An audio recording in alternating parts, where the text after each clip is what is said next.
Olá pessoal, tudo bem? Bem-vindos ao nosso canal Animal TV. Muitas pessoas têm me perguntado aqui nos comentários do canal sobre as questões dos grandes incêndios, as grandes queimadas que estão acontecendo na floresta amazônica. E como é um assunto que tem muito a ver com o Animal TV, eu vou trazer para vocês algumas informações sobre isso. Vamos ver.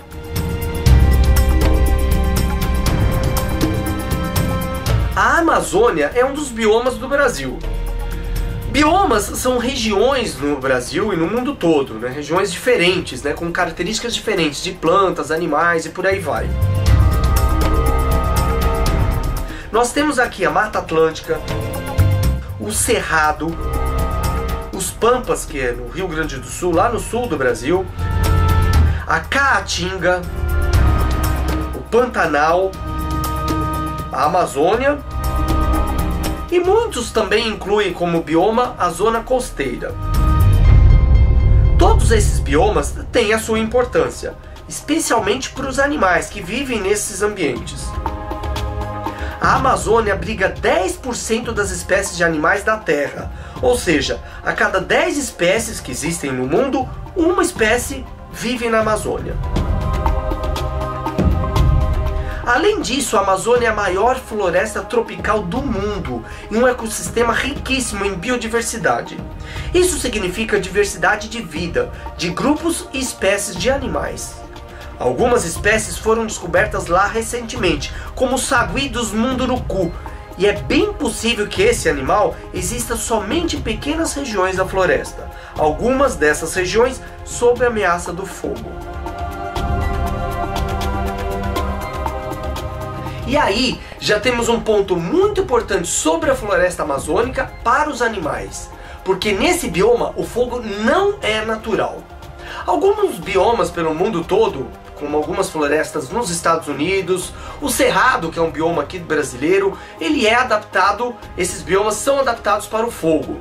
No Cerrado, por exemplo, as árvores têm uma casca mais grossa, o suber que nós chamamos, bem grosso, e protege as árvores contra os incêndios naturais que existem nesses locais. Algumas sementes também de árvores do Cerrado, elas caem no solo e elas precisam do fogo para para germinar. É uma quebra de dormência que nós chamamos. E aí sim ela consegue germinar. Mas isso não acontece na floresta amazônica. Ao contrário disso, a grande riqueza e variedade de espécies é justamente por ser estável e não sofrer as queimas naturalmente. Quando isso ocorre naturalmente, com o calor do sol em folhas secas, por exemplo, os incêndios têm uma pequena escala e queimam perto do solo somente, e não as grandes árvores. Por ser uma região muito úmida, a chuva elimina esses focos rapidamente. Mas então, de onde vem esse incêndio? Quando se tem a intenção de usar terras onde tinha uma floresta, o que no Brasil ocorre para a utilização da produção agrícola, de soja, no caso da Amazônia, ou para deixar pastos para a criação de gado. A queimada é uma alternativa de limpar as árvores rapidamente. E como é possível saber se esses incêndios estão acontecendo? Hoje, com a tecnologia, podemos ver o planeta todo por satélites que mandam imagens, ou seja, fotos diárias em diversas escalas. Essas fotos vão sendo registradas e atualizadas periodicamente. Por isso, é possível comparar áreas e ver como elas estão hoje, como estavam antes, e por aí vai. E afinal, qual é a consequência das queimadas para os animais? Na Amazônia existem milhares de espécies de mamíferos, de répteis, de anfíbios, de aves, de peixes, de invertebrados. Muitos animais que a ciência nem descobriu ainda, nós nem sabemos que eles existem. E com esse incêndio, muitos desaparecerão. Eles sofrerão dois impactos. O primeiro, que é imediato, com a morte desses bichos, e o segundo, que nós só vamos saber com o passar do tempo. Muitos de vocês lembram, quando eram crianças, do desenho Bambi, da Disney, que mostra um pouco da reação dos animais quando ocorre um incêndio na floresta. Agora imagine se você fosse um desses animais. desesperado correndo daqueles incêndios enormes na sua casa. Os animais não têm muitas escolhas. Eles podem tentar correr, se esconder cavando ou entrar na água. Podem conseguir fugir ou não. Nessa situação, muitos animais morrerão queimados diretamente pelas chamas, pelo calor das chamas ou pela inalação de fumaça.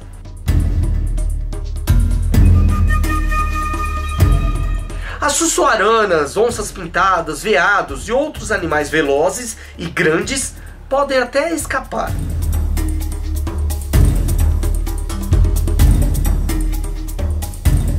Muitas espécies de aves podem se salvar voando, mas os filhotes, os jovens que estiverem nos ninhos, por exemplo, ou as espécies de chão não terão a mesma sorte. E os animais mais lentos, como tatus e tamanduás, ou menores, como rãs, lagartos e serpentes, irão morrer, porque são incapazes de sair do caminho do fogo com velocidade. E os que vivem em árvores, como as preguiças, podem tentar escapar para o seu ambiente seguro, o alto das árvores. Mas ela pode escolher a árvore que está queimando, e isso não ajudará muito. Aliás, um fogo com as proporções do que está acontecendo na Amazônia destrói a árvore totalmente, sem nenhuma chance para esses animais. Na Amazônia também tem muitas espécies de anfíbios que só existem por lá. E são animais que precisam dos dois ambientes para viver. A água por sua pele úmida e sua reprodução e o ambiente mais seco. Também fica impossível para eles sobreviver no meio de um incêndio. O calor queima pequenos rios e riachos, podendo evaporá-los por completo. E o fogo também pode mudar a química da água a ponto de não ser possível que exista vida ali. Mas além das consequências imediatas, o fogo devastando a floresta altera todo o ecossistema dos locais que foram queimados. E além das perdas locais para a região da Amazônia, existem alterações que podem afetar todo o planeta. O desmatamento resulta na perda florestal, tornando a região mais seca, e estimula ainda mais o desmatamento. Grande parte da chuva na Amazônia é gerada pela própria floresta tropical. Mas à medida que as árvores desaparecem, a chuva diminui. Se isso continuar, grandes faixas de florestas se tornarão áreas parecidas com o cerrado, com poucas árvores e a predominância de capim e plantas mais rasteiras. Desaparecimento ou diminuição da floresta amazônica vai afetar a vida de milhares de animais, plantas e de pessoas, mesmo as que vivem longe da região. A floresta é fundamental para a formação de chuvas e para a temperatura do ambiente de todo o planeta.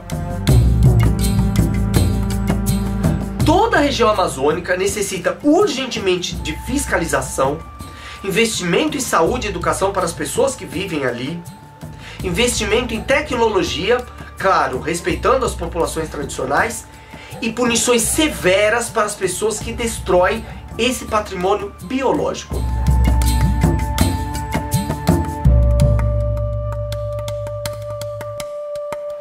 Quando eu falo em investimentos em tecnologia, em pesquisas, são centenas de possibilidades. Por exemplo, quais as plantas, quais possibilidades de produção de remédios de plantas que vêm da Amazônia? Nem sabemos direito. Quantas pessoas poderiam ser curadas com isso? Frutos da Amazônia. Quais frutos hoje são explorados comercialmente? Porque eu sei, o guaraná, a castanha do Pará, que é chamada internacionalmente de castanha do Brasil, o açaí, e por aí, eu acho que são essas. Quais outras plantas, possibilidades de frutos da Amazônia são enormes. Lógico, o investimento em tecnologia seria o quê? O fruto amazônico, ele, depois da colheita, ele não vai durar tanto tempo. Até porque os frutos que nós consumimos hoje, laranja, pera, maçã, banana, eles mudaram geneticamente, não são frutos como eram no modo selvagem, vamos dizer assim, mais natural. Eles foram modificados pelo homem, por isso que eles duram mais. Às vezes o sabor é um pouco mais diferenciado do que era antes, mais adocicado, enfim.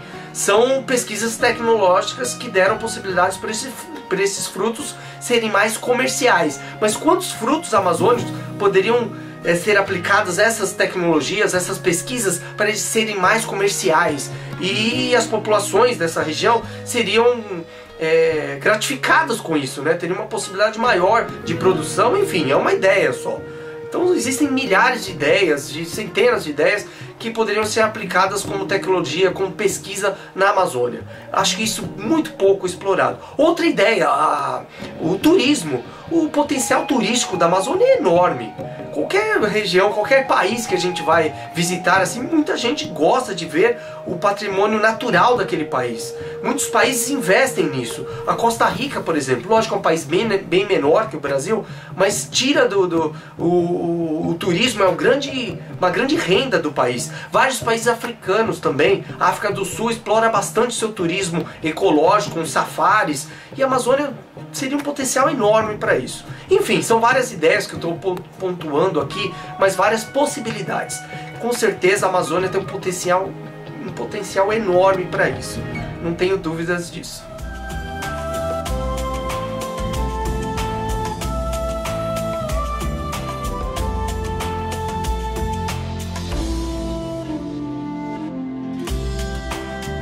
Parece que muitas pessoas se esquecem, mas todos nós vivemos na mesma casa, o planeta Terra.